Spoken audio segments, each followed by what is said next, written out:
Bonjour à toutes et à tous et soyez les bienvenus sur la Science Infuse, le podcast qui donne envie de faire de la modélisation. Je suis Patrick Namy, le gérant du Syntech, et dans cet épisode 5, je voudrais parler avec vous de corrosion. Qu'est-ce que la corrosion? Quels sont les différents types de corrosion que l'on peut rencontrer dans la nature et comment on fait pour s'en prémunir? Alors tout d'abord, on peut constater que la corrosion, il y en a malheureusement partout. Il y en a sur les rails de train ou de tram. Il peut y en avoir également dans le domaine de la construction, sur les constructions métalliques dans du béton armé par exemple. Il y en a également pour les navires, donc les bateaux, pour les sous-marins. Il peut y en avoir également pour tout ce qui est automobile ou aéronautique. Donc c'est quelque chose qui est vraiment généralisé. D'un point de vue sciences physiques, la corrosion, c'est un processus électrochimique qui résulte de l'oxydation, c'est-à-dire de la perte d'un électron, du matériau. Donc si c'est de l'acier, de l'acier, qui va être la réaction anodique. Et cela se passe de façon concomitante avec la réduction des espèces présentes dans l'environnement. Ça peut être par exemple le dioxygène gazeux, mais ça peut être aussi autre chose. Alors pour vous donner un ordre de grandeur de l'ampleur de ce phénomène, la NACE, c'est-à-dire la National Association of Corrosion Engineers, donc avec l'accent français, en 2016 dans son rapport a estimé un coût global de la corrosion comme valant un peu plus de 3% du PIB mondial. Je vous épargne la règle de 3, ça fait quand même beaucoup de millions de dollars. Ainsi, on comprend tout à fait l'intérêt de minimiser ou au moins de contrôler la corrosion pour diminuer les coûts. On estime que l'utilisation des pratiques de contrôle disponibles aujourd'hui permet une baisse de 15 à 35% du coût global. Alors avant d'aller plus loin, je tiens à faire la différence entre la corrosion uniforme, c'est-à-dire la corrosion généralisée, et la corrosion galvanique, qui est une forme plus localisée de la corrosion. Donc, dans la corrosion uniforme généralisée, on a les anodes et les cathodes qui sont très proches l'une de l'autre, qui sont adjacents à l'échelle microscopique. Du coup, vu que ces deux électrodes sont très proches, la chute ohmique entre l'anode et la cathode est négligeable. Dans la corrosion galvanique ou localisée, les sites anodiques et les sites cathodiques sont dissociés dans l'espace et donc se retrouvent à des endroits différents à l'échelle macroscopique.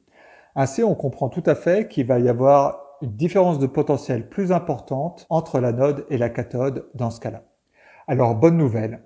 Dans le milieu industriel, on utilise beaucoup les alliages passivables, les aciers inoxydables, base nickel, alliage d'aluminium, car ils sont résistants à la corrosion généralisée. Malheureusement, dans certains environnements, et je pense plus particulièrement au milieu marin par exemple, ces matériaux peuvent être sensibles à la corrosion localisée.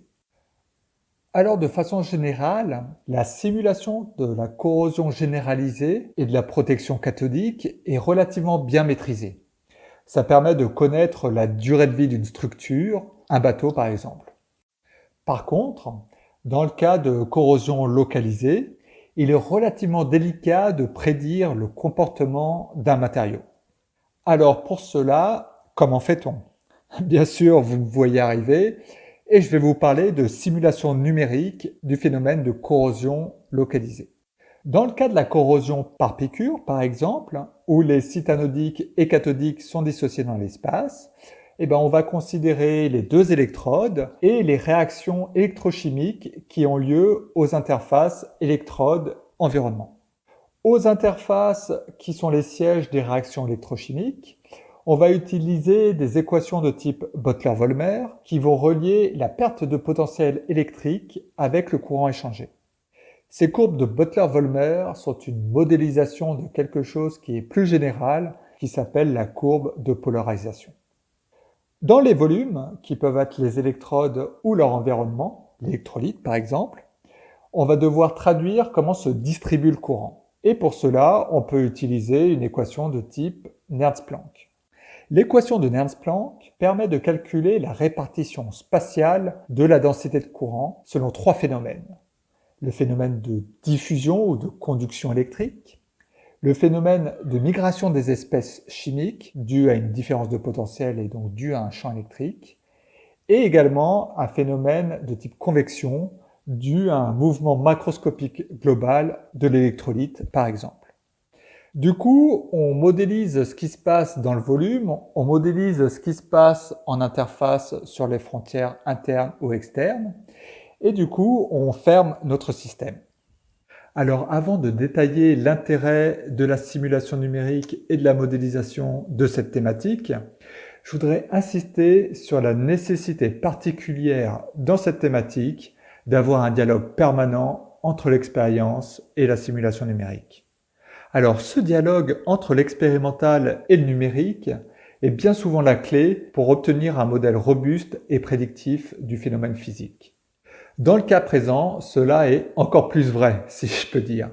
En effet, la corrosion est un phénomène très complexe. Il y a beaucoup de variables qui peuvent intervenir et donc le développement du modèle doit s'inscrire dans un dialogue continuel avec l'expérimental.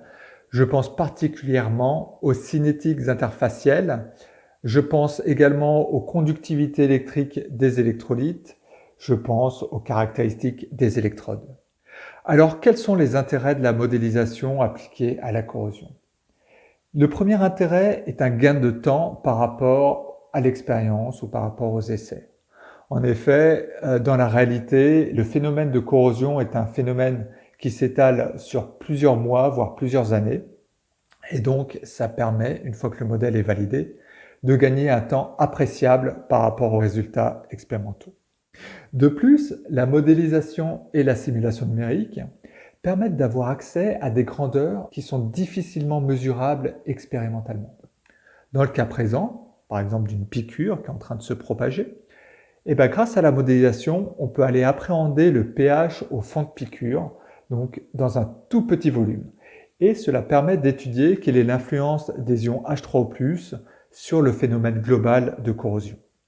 Enfin, et c'est l'intérêt principal des études de modélisation, on a la possibilité de minimiser la corrosion et donc d'optimiser la durée de vie des différents matériaux. Alors comment faire pour cela? On peut tout d'abord changer la nature d'un matériau pour choisir un matériau plus résistant à la corrosion. On peut également, à Isomatériaux, changer son design et considérer un matériau qui va être moins propice à créer des cavernes, par exemple. Dans ce cas-là, la modélisation permet de déterminer où placer les anodes sacrificielles et à quel rythme il va falloir les changer. Voilà, ce podcast touche à sa fin.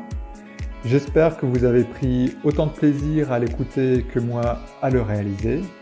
Je vous dis à très bientôt pour un prochain épisode de La Science Infuse. Merci, bonne journée à vous.